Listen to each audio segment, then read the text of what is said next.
বাংলায় মহিলাদের স্বাবলম্বী করতে দেশের মধ্যে প্রথম লক্ষ্মীর ভান্ডার প্রকল্প চালু করেছিলেন মুখ্যমন্ত্রী মমতা বন্দ্যোপাধ্যায়।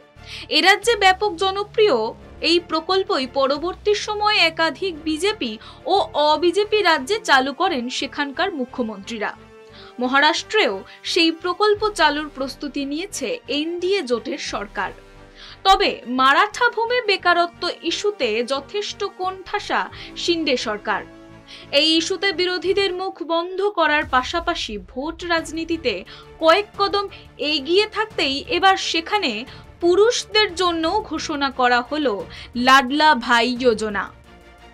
এবার মুখ্যমন্ত্রী একনাথ শিন্ডে ঘোষণা করলেন মহারাষ্ট্রে পুরুষদের জন্যও আর্থিক সহায়তা করবে তার সরকার।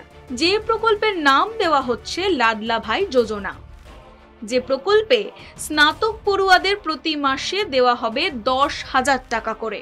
আষাঢ়ী একাদশী উপলক্ষে পূর্ব মহারাষ্ট্রের বিট্টল মন্দিরে পুজো দিতে গিয়েছিলেন মুখ্যমন্ত্রী একনাথ শিন্ডে। সেখানেই তিনি ঘোষণা করেন মহারাষ্ট্র সরকার নতুন এক প্রকল্প শুরু করতে চলেছে, যা ছেলেদের জন্য। এই প্রকল্পে দ্বাদশ শ্রেণী পাশ প্রত্যেক যুবককে প্রতি মাসে 6,000 টাকা করে ভাতা দেওয়া হবে।